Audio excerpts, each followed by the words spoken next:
আসসালামু আলাইকুম। ২০২৫ শিক্ষাবর্ষে ৬ষ্ঠ শ্রেণীর নতুন বই রাষ্ট্রবিজ্ঞান বিষয়ের সূচিপত্র সহ আজকে আমরা দেখে নিব।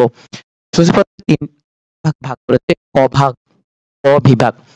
এটা হচ্ছে গৃহ ও গৃহ ব্যবস্থাপনা। এখানে ৩ টি অধ্যায় আছে।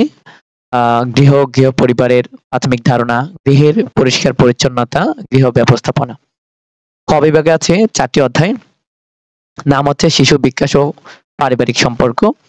এটা হচ্ছে পরিবার ও শিশু, ছোটদের শিষ্টাচার শিক্ষা, কৈশোরকালীন বিকাশ, কৈশোরকালীন পরিবর্তন ও নিজের নিরাপত্তা রক্ষা। এরপর হচ্ছে খ বিভাগে নাম হচ্ছে খাদ্য ও খাদ্য ব্যবস্থাপনা। ৪টি অধ্যায়ে ভাগ করেছে। খাদ্য পুষ্টি ও স্বাস্থ্য, খাদ্যের পুষ্টি মূল্য, এরপর হচ্ছে খাদ্য চাহিদা, খাদ্যাভ্যাস গঠন। এরপর হচ্ছে ঘ বিভাগ, নাম হচ্ছে বস্ত্র ও পরিচ্ছদ। এটা ৪টি অধ্যায়ে ভাগ করেছে। বস্ত্র পরিচ্ছদের প্রাথমিক ধারণা, বয়ন তন্তুর ধারণা, পোশাকের যত্ন ও সংরক্ষণ, সেলাইয়ের সরঞ্জাম ও বিভিন্ন ধরনের পোর। চলো ভিতরে দেখি আলোচনা কেমন আছে।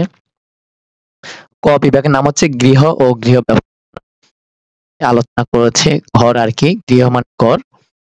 এখানে প্রথম অধ্যায় নাম হচ্ছে গৃহ ও গৃহ পরিবারের পরিবেশের প্রাথমিক ধারণা। প্রাথমিক ধারণা নিয়ে অনেক আলোচনা করেছে। এখানে পরিচ্ছন্ন, অবিচ্ছন্ন ও অপরিচ্ছন্ন, গৃহের অভ্যন্তরীণ স্থানের বিন্যাস। হ্যাঁ, এরপর হচ্ছে যে একটি আনুষ্ঠানিক স্থান। এরপর হচ্ছে একটি আনুষ্ঠানিক স্থান চিত্রের মাধ্যমে বুঝিয়ে দিয়েছে একটি কাজের স্থান প্রয়োজনীয় জিনিস যথাস্থানে সংরক্ষণ। অর্থাৎ গৃহ মানে ঘর নিয়ে যত এই যে ড্রেসিং ড্রেসিং টেবিল, এরপরে আলনা, বইয়ের তাক, এরপর হচ্ছে পরিবেশ রক্ষা ও সৌন্দর্য বর্ধনে গাছ, এই যে টবে ফুলের গাছ। এরপরে হচ্ছে অনুশীলনী, এর ভিতরে আছে বহু নির্বাচনী এবং প্রশ্ন। এরপরে হচ্ছে দ্বিতীয় অধ্যায় নাম হচ্ছে গৃহের পরিষ্কার পরিচ্ছন্নতা, গৃহের অভ্যন্তরীণ স্থানের পরিচ্ছন্নতা। এখানে দেখো আলোচনা আছে। এরপরে হচ্ছে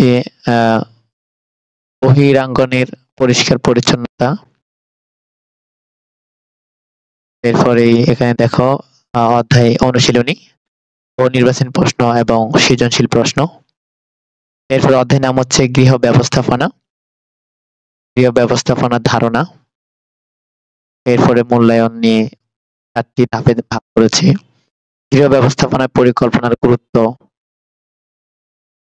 এরপর হচ্ছে গৃহ ব্যবস্থাপনার সিদ্ধান্ত গ্রহণ।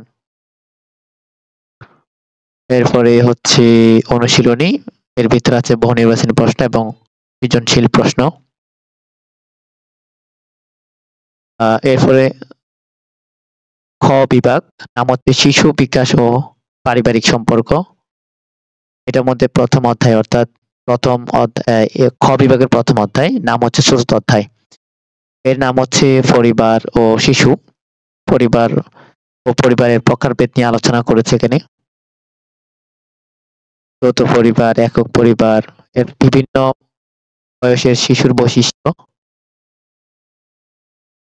প্রতি শৈশবকাল নিয়ে আলোচনা করেছে।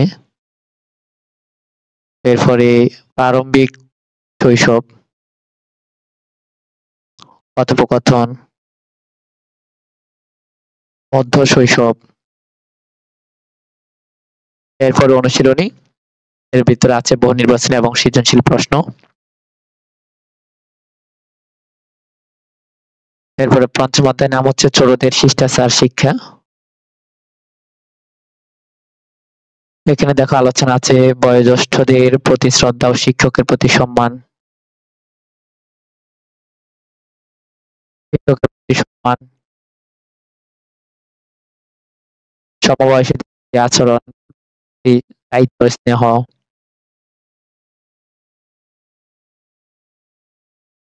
বন্দীদের প্রতি আচরণ, পারিবারিক গোপনীয়তা রক্ষা নিয়ে আলোচনা করেছে। এরপরে অনুশীলনী, বহু নির্বাচনী প্রশ্ন এবং সৃজনশীল প্রশ্ন। এরপরে ষষ্ঠ অধ্যায় কৈশোরকালীন বিকাশ, শারীরিক বিকাশ, কৈশোরের মানসিক বিকাশ, কৈশোরের আবেগ, কৈশোরের সামাজিক বিকাশ, এই যে বুঝিয়ে দিয়েছে, কৈশোরের নৈতিক বিকাশ, এরপরে অনুশীলনী সৃজনশীল ক খ ১-২ সপ্তম অধ্যায় নাম হচ্ছে কৈশোরকালীন পরিবর্তন ও নিজের নিরাপত্তা রক্ষা, পরিচ্ছন্নতা, এরপর হচ্ছে অনুশীলনী ও নির্বাচন প্রশ্ন ও খাদ্য